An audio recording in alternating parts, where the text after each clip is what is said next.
Hello and welcome to the City of London, a city within a city. People think about London as the great metropolis that we all know, but within it is something called the City of London. It goes back many, many hundreds of years, and it's the epicenter of the global financial system, if the truth be told. It's more than that, however. It is the center of a global web of secret societies that control the planet today, and they come from a series of interbreeding bloodlines which you can trace back to the ancient Middle and Near East thousands and thousands of years ago. And the staggering truth is that these interbreeding bloodlines under different names have increasingly controlled planet Earth from that time to this, never more so than today. In the next few hours on this video, you're going to be introduced, if you've not already read the book, my book, The Biggest Secret, to some staggering, stunning, and I'm the first to say, bizarre information.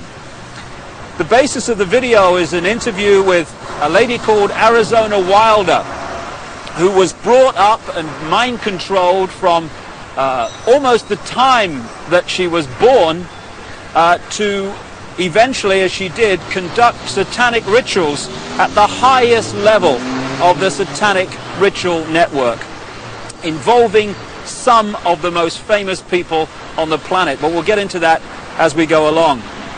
It is bizarre, and that's not even the most bizarre aspect of this story, which I'll come to as we progress. But the bizarre just happens to be true. And this video is designed to be a companion to my book, The Biggest Secret, and you'd get more out of the interview with Arizona if you've read that book. But what I'm going to do to start with is just set up a few basic background details that can allow you, if you've not read the book, to follow the story and the revelations that Arizona is going to unfold for us. As I say, this is not just a City of London financial district. It is the center of a global web. It is the spider in the center of the web, as I expose in great detail in The Biggest Secret and a previous book, And the Truth Shall Set You Free. And what the basis of that shows is that all these apparently different companies, banks, insurance companies, political parties, actually at the top of their pyramids interlock and are controlled by the same few people. About 13 families run the world, and offshoots of these bloodlines under different names. Just give you an example and a little guided tour of where we actually are, because that's a good example of what I'm talking about. Behind me is the Bank of England. This was created in a charter signed by William of Orange, who became William III, the King of England, in 1688, 1689, and he was one of these bloodlines. And from the moment that he took the throne, then the whole thing started to really epicenter in London. This is when the spider at the center of the web really moved in here. So we've got the Bank of England behind me, which was created thanks to William of Orange and the people that controlled him, because these guys are just puppets, of course. Over there we've got the NatWest building. It's one of the big clearing banks in England. If you just come around this statue, which I'll come to in a second, behind me there is the Mansion House. That's the centre of government in the City of London, this city within a city. And at the top you'll see the red cross on the white background, the flag. It's the flag of England, and that symbol goes back right into the ancient world. It was the ancient sun symbol of the Phoenicians back in the ancient Middle and Near East. And the Phoenicians had a number of deities. One of them was called Barati, the female. One was called Barat, the male. Barati and Barat became Britannia and Baritan because the British culture was brought here by the Phoenicians about 3000 BC and after. And also they had deities, the Phoenicians, called St. George of Cappadocia, who killed the dragon. That became St. George of England, and that's, of course, the flag of St. George, the red cross on the white background today. Also, the Christian deity called St. Michael was an ancient Phoenician deity long before Christianity. So the mansion house, the center of government, is a very, very powerful place. We go around here, we've got the Royal and Son Alliance insurance company. The banks and the insurance companies interlock, and as a result of the fantastic amount of wealth that they can move around the financial markets every day, these interlocking organizations control the world financial system. If a stock market goes down and crashes, it's because it's meant to crash. And not everyone loses, you know, when that happens. If you know it's going to crash, you sell your stock, it crashes, you buy it back at a lower price, you then push it back up again and buy other stock at the same time at a few cents on the dollar or whatever. And that means that a financial crash can actually lead, if you know it's coming because you're creating it, to an amazing expansion of your holdings and your wealth. Over there we've got the Lloyds Bank building. That's another one of the big clearing banks which all interlock and are controlled by the same people. And then there we have the Royal Guardian Exchange building, another major insurance company which, like I say, interlock with all the others. And then we come back to the Bank of England. Now, this financial center, along with places like Wall Street, where the bloodline families interlock again, the same people run America as run Britain, as run Germany, etc. They have funded many, many times both sides in wars. And ironically and sickeningly, behind me, opposite the Bank of England, in the center of this square, is a memorial to those who died in the 2 world wars. Let's just go and have a look at that. What happens in terms of creating wars is a technique, a mind manipulation technique that I've called in my books problem, reaction, solution. And it works like this. If you want to introduce something, say centralization of power through the United Nations, centralization of power militarily with NATO, the North Atlantic Treaty Organization, the biggest military organization in the world that's expanding all the time. If you want to centralize power into fewer and fewer hands, if you did that openly and said this is what we want to do, there'd be a reaction against that. People would say, hey, this is a fascist state you want to create. We're not having this. But through this technique of problem, reaction, solution, you can actually manipulate people to demand you do what you want to do anyway. So it works like this. First of all, you create the problem, but you get someone else to be blamed for it. You then report that problem through the media in the way you want it reported, because the media is owned by the same people that own the banks and etc. You get the public to react to your problem by saying something must be done, this can't go on, what are they going to do about it? And at that point, they, who have covertly created the problem and blame someone else, who've gleaned that reaction of do something, then offer the solution to the problems they have created. So if you take the world wars, after the First World War, in which the financial centers of London and Wall Street, etc., funded all sides, power on this planet was in fewer hands than ever before. After the Second World War, it was even fewer hands on the wheels of power. And as a result of the Second World War, we had the creation of the United Nations, we had the creation of NATO, and we had this great centralization of global power. Problem, reaction, solution. This is a wonderful example. Here you've got this memorial in the center of this edifice of global power, and it says, to the immortal honor of the officers, non-commissioned officers and men of London who served their king and empire in the Great War 1914 to 1919, this memorial is dedicated in proud and grateful recognition by the City and County of London.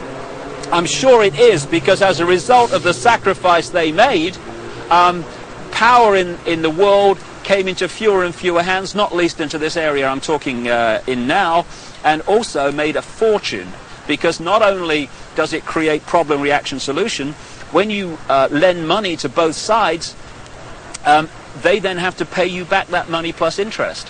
When both sides have devastated each other's countries, they borrow more money from you so that they can rebuild their shattered countries. Therefore, power equals control of money in the world as it is today, and the control of money comes through debt, and wars create massive amounts of debt, therefore massive amounts of control. It says here, their name liveth forevermore. Total bullshit. People who are manipulated to fight wars are merely pawns in a game they don't understand. At the bottom here, it talks about the memory of those who died in the Second World War, 1939 and 1945. How ironic and how sick that that war was manipulated and funded to a large extent from this building here, the Bank of England. The governor of the Bank of England at that time was a guy called Montague Norman, a very, very close friend of Hitler's banker, and it was the Bank of England, Wall Street, and the transnational corporations which had German subsidiaries, not least the Rockefeller Standard Oil in America. Rockefeller's another one of these bloodline families, along with the Rothschilds and others. It was those companies and banks that funded Hitler and allowed him to build a war machine that cost literally millions of lives. And before we move on and expand this story, on the other side of this square is another very appropriate statue. It's of the Duke of Wellington. The Duke of Wellington fought the Battle of Waterloo against Napoleon. And this is a wonderful example again of the way the financial markets are manipulated to this day. What happened was that the House of Rothschild was funding Wellington and also funding Napoleon. And what they did was they arranged, because communications weren't anything like they are today, of course, back then. What they did, they made sure that they knew the outcome of the war, or the Battle of Waterloo, before anyone else in this area of London did. So they found that Wellington, the Duke here, another bloody puppet, they haven't got the strings on the statue unfortunately, so it's not accurate, they realized that Wellington had won the Battle of Waterloo. What they did, however, was put the rumor out in this area that Napoleon had won the Battle of Waterloo. As a result, there was a panic, stocks fell, there was a crash. What were the Rothschilds doing quietly, secretly? They were buying up all the stock they could at those crashed prices. And then along came the real story. Wellington had won the Battle of Waterloo. As a result, the panic was over, all those stocks rose in price, and the Rothschilds were not only fantastically richer, they owned vast amounts more of the economy of this country and in a much wider area of Europe. So the manipulation of the financial markets, that's just an example from the last century, is very much going on to this day. And it's manipulating your life, what your money will buy, and indeed if you have any money at all. And I'll just finish at this location by focusing yet again on the Mansion House. Arizona Wilder, the subject of this video, conducted satanic ritual at the highest level, and we'll come to that in detail. You'll see that in the interview. But it's very much part of these bloodlines that have increasingly controlled the planet over the last few thousand years.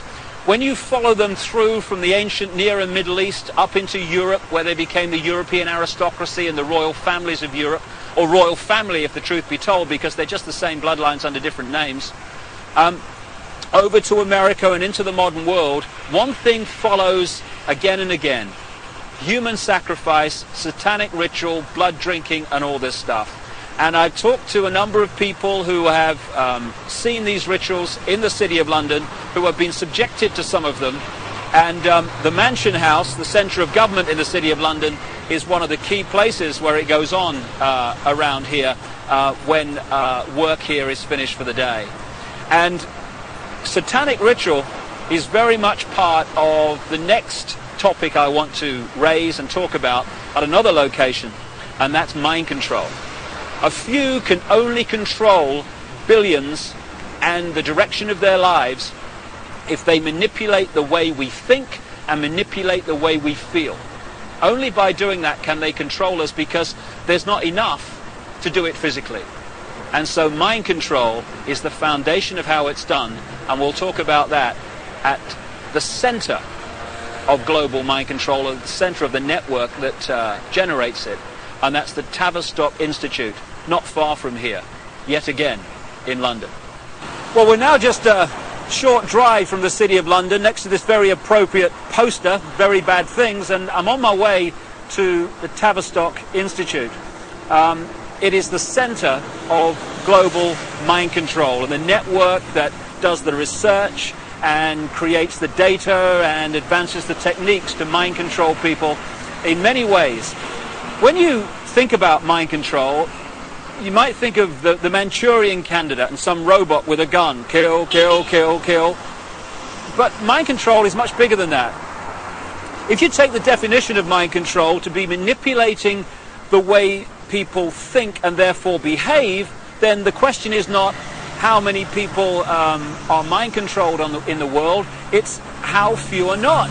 Because every time you read a news story which is slanted to get you to see the world, a person or an event in a certain way, and you accept that slant and take it as truth, you're being mind controlled. Every time you see an advertisement and it persuades you to buy something you don't really need, you're being mind controlled. So all these different techniques are used all the time to get us to think and behave the way this few, this clique, this elite want us to. Problem, reaction, solution, getting us to react to events and demanding solutions, the solutions the elite want us to demand. That's also mind control. So mind control is a vast, vast subject. And you know, in the streets of the cities of the world, or the towns of the world, you get these people with the clipboards that are asking you questions called opinion polls. Well, we're led to believe that these opinion polls are to get a feel for what people want so that we can give the people what they want. No, no. Overwhelmingly, those opinion polls are designed to find out if the programming, the manipulation of the public opinion, of the collective consciousness, is actually working. So they'll ask your opinion on various subjects, and if 80% say, yeah, we think in this certain way about this subject, okay, the programs work, brilliant. If only 40% think that way, then the question is, the manipulators ask, what more do we have to do to get more people to think the way we want them to think? So it's all about mind control and emotional manipulation. That's how it works. And we've just reached a point here, a military establishment. The Honourable Artillery Company headquarters, SA. What is the military? What is the training for the military except fundamental mind control? What happens when you go through the training, especially in the elite organizations like the SAS and the Parachute Regiment in this country, or the Delta Forces in the United States? It is to get human beings to give their thinking processes away to those in the peak caps that have more stars or more stripes on their arm. And you want people in the military to so give their mind away that when someone in a peak cap says, shoot this group of people, then without saying, well, why, or what have they done to me, or whatever, it's all over. Yes, sir, yes, sir. The yes, sir mentality, mind control. And if those people had a drink with the opposition, the opponents, the enemy, they'd probably get on fine. But they don't get to that stage, because when the peak cap says shoot, they shoot. They are mind controlled. And this is what the military is about. So you have mass mind control, you have individual mind control, and I'm just going to now walk just around the corner from here and take you to the headquarters of global mind manipulation. Mind control has been known about for a very, very long time. And to understand many of the things that Arizona will be talking about in the interview, you just need to explain one of the fundamental techniques of mind control. It's called trauma-based mind control. there is a mechanism in the mind that shuts out the memory of trauma. You know when you have a car accident and you can't remember what happened before, the trauma of the actual accident and immediately afterwards? That's because the mind puts an amnesic barrier around trauma. Now that's very, very good, because obviously we don't want to keep reliving and re-remembering severe trauma like accidents and horrors of that kind. But this they began to understand massively in the concentration camps of Germany under the guy known as Josef Mengele, the angel of death, the infamous mind manipulator and geneticist. They began to understand that if you could systematically traumatize someone, particularly before the age of 5 and 6, then you could turn their mind into a honeycomb of self-contained compartments, amnesic barriers, which were unaware of the existence of the others. And if through hypnotic keys, triggers, words, signs, whatever, you could pull one of these amnesic barriers to the front to become the conscious level, that could experience something or be programmed to do something robotically, and then that compartment could be pushed back in the mind and another one pulled forward. Now this new one has no idea the other compartment exists, let alone what it's experienced or what it's been programmed to do. This has become known as multiple personality disorder, or DID, dissociative identity disorder, which is much more appropriate. And for short, these people are known as multiples. And this is some of the terms that Arizona will be using in the interview. Now we've reached a point here, if we just turn around, of the headquarters of the Global Mind Control Network. This is the Tavistock Institute in Tabernacle Street, 30 Tabernacle Street in London. It was this network, and is this network, that coordinates the mind control program around the world, both on a mass and individual level.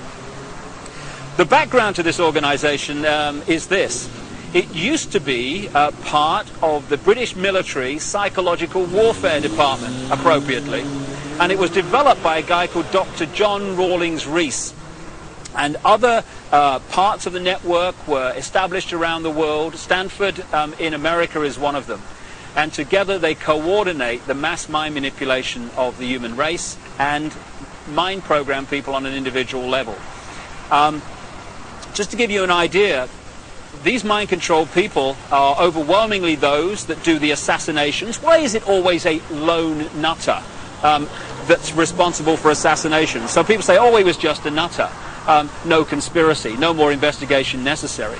Why is it that the same psychological profile keeps turning up all over the world with guns, going crazy with guns in the street, killing people, creating problem, reaction, solution situations in which legislation comes through and is introduced as a result of those horrors? Interestingly, Martin Bryant, the man who went crazy with a gun in Port Arthur, Tasmania, just happened to be treated by a guy called Dr. Eric Cunningham Dax. Now, Cunningham Dax was the Tavistock Institute representative in Australia and a close associate for decades of Dr. John Rawlings Rees that sent the whole thing going. So when someone goes crazy with a gun or these horrific things happen, we need to ask the question, are they doing it from their own mind, or are they programmed to do it because of the effect of what they do? Now, Arizona Wilder was brought up from birth in these mind control programs, and her programmer was Josef Mengele, the angel of death. And when he eventually died in the late 80s, because the subject of the programming becomes so attached to the programmer, almost worshipping the programmer, when the programmer dies, often the programming starts to break down. It did with this lady, and that's why now she's speaking out and talking in staggering detail about what she experienced and the people that she was involved with. People might find it hard to believe that Josef Mengele was in the United States and South America after the war, but there was a British intelligence, American intelligence operation called Project Paperclip, which got people like Mengele and other leading Nazis out of Germany at the end of the war to continue their mind programming and to continue their genetic research and manipulation in America after the war, in the United Kingdom also. So this is some important background to this Arizona Wilder interview, but it's not even the biggest secret. The biggest secret is even more bizarre than that.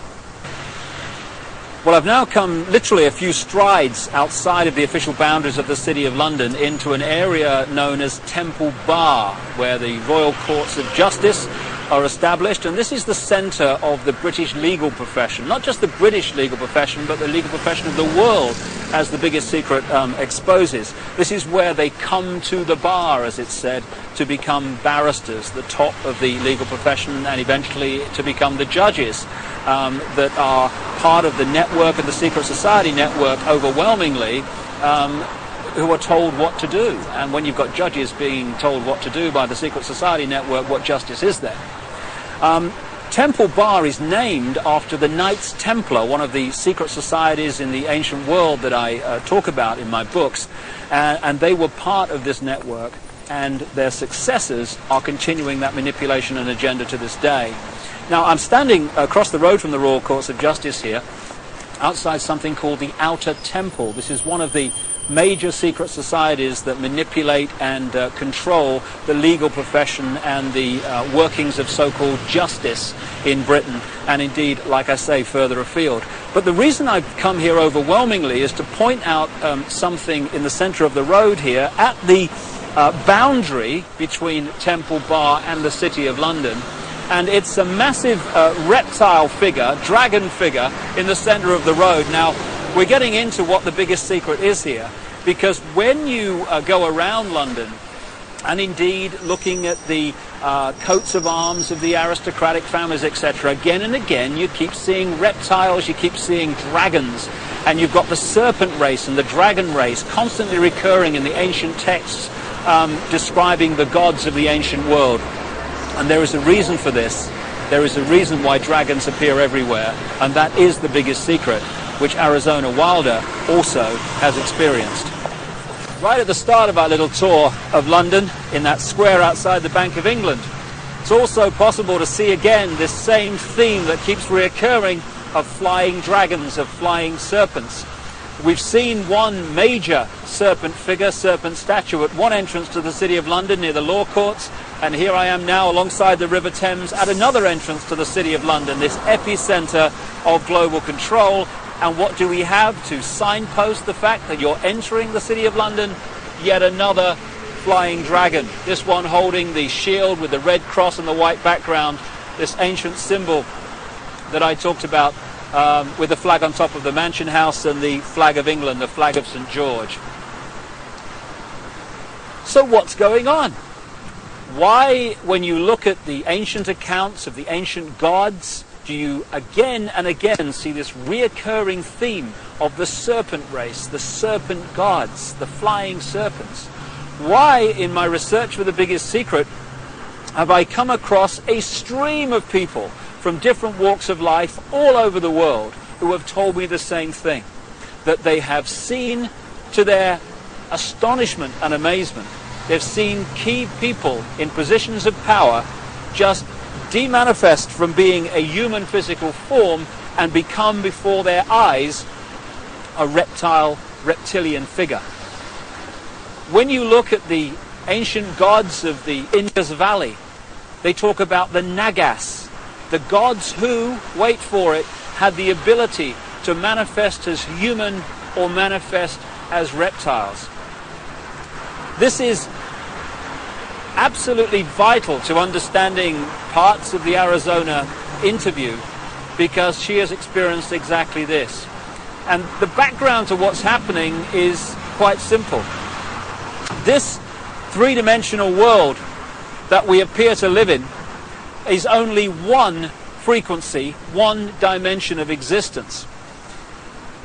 We have a frequency range which we can perceive. We call them the physical senses. But outside of that range are other frequencies, other dimensions of existence and life that are sharing the same space that we are. In the space that my body is occupying now, for instance, are all the radio and television frequencies broadcasting to London. I can't see them, they can't see each other, they're not aware of each other because they're on different frequencies. Only when the frequencies become very close do we have what we call interference on the television or interference on the radio. And it's the same with creation. We live in conscious terms in this three-dimensional world. So this is our reality, this is what we perceive. But there are other dimensions. And the one closest to this is the fourth dimension. And staggering as it may seem, and you really have to read The Biggest Secret to see the immense supporting evidence for this, a reptilian race from this fourth dimension is the source or one of the key sources of the manipulation of this world.